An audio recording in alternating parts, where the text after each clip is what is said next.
আজ দেখেন যে আমি ব্যক্তিগতভাবে আমার প্রতিষ্ঠানের কথা একটু বলি যে আমি যে প্রতিষ্ঠানে চাকরি করি এরা ঝিনাইদহের উপকার 4বার যে বিএনপি দলীয় এমপি আলাদ মশিউর রহমান সাহেবের নামে পঞ্চগ্রাম মুক্তিযোদ্ধা মশিউর রহমান দাখিল মাদ্রাসা একমাত্র বিএনপি এমপির নামে প্রতিষ্ঠা হওয়ার কারণেই এই প্রতিষ্ঠান আমাদের এমপি হয়নি।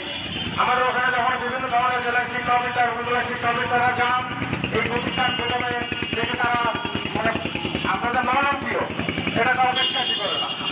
এর কারণ হচ্ছে এটা একটা নীতিমালার বেড়া দ্বারা আমরা আবদ্ধ হয়েছি। আমরা যখন নিয়োগ পাই তখন বর্তমানেও নীতিমালা ছিল না। আমাদের গ্রামে ভারতের যতগুলো শিক্ষা প্রতিষ্ঠান আছে নয়নপ্রিয় আমরা কোনো নীতিমালা না, স্বীকৃতি আমাদের মূল মানদণ্ড। এই হিসেবে আমাদের সমস্ত শিক্ষা প্রতিষ্ঠানগুলো এমপিভুক্ত করা হবে। আপনারা জানেন যে আমরা দেখি যে সরকার একদিকে নীতিমালা দেয় আর একদিকে যখন বঙ্গবন্ধু পরিবারের কোনো শিক্ষা প্রতিষ্ঠান সেখানে কোনো নীতিমালা লাগে না, কোনো ছাত্র লাগে না, কোনো শিক্ষক লাগে না, কোনো বিল্ডিং লাগে না, সেখানে সরাসরি সেগুলো সরকারের করণ হয়। এটা খুবই দুঃখজনক আমরা মনে করি। আমরা দেখেছি যে বিগত সরকার দীর্ঘ 17 বছর বিভিন্ন তাল বাহানা করে আমাদেরকে প্রবৃত্ত করে নাই। যখন নতুন সরকার আসলো আমাদের যে বৈষম্য বিরোধী ছাত্র আন্দোলনের ভাইয়েরা আগ্রহ করলাম আমরা মনে আমাদের সেই বৈষম্যের অবসান হবে, কিন্তু আসলে আমরা দেখতে পেলাম ওই চেয়ারে গেলে সবই এক। আমি একটু যদি বলি যে এর আগেও আমরা একটা মানববন্ধন করার পরে মাননীয় প্রধান উপদেষ্টার কার্যালয় থেকে গত 7ই অক্টোবর একটা চিঠি যায় সিনিয়র সচিব বরাবর এই বিরুদ্ধ কার্যক্রম শুরু করার জন্য, কিন্তু আজ অবধি প্রায় 5 মাস হয়ে গেল এর কোনো সুফল আমরা চোখে দেখতে পাই নাই।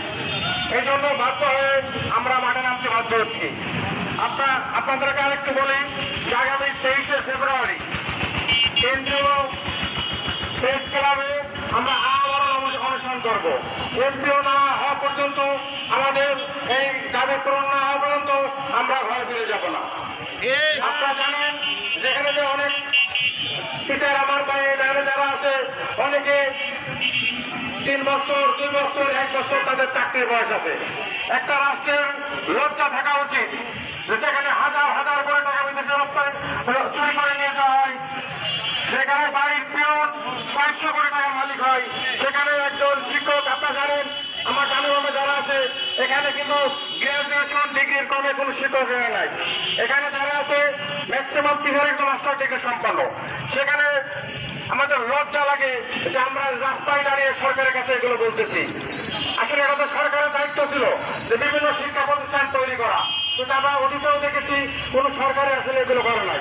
ভারতের যে শিক্ষা প্রতিষ্ঠান আছে এর 90% বেসরকারি শিক্ষা প্রতিষ্ঠান। এই জন্য অনেক সময় হয়েছে আমাদের এই প্রোগ্রাম শেষ করে আমরা এখন র্যালি নিয়ে ডিসি অফিসে যাইব। সর্বশেষ আমি এখানে যারা সাংবাদিক ভাইরা, প্রিন্ট ইলেকট্রিক মিডিয়ার ভাইরা, এনএসআই টিভি বিভিন্ন গোয়েন্দা সংস্থার ভাইরা যারা আছে আপনার মানবিক দৃষ্টিকোণ হোক বেশ সাংবাদিক করে আপনারা বেশি বেশি আমাদের এই নিউজটা একটু প্রচার করবেন।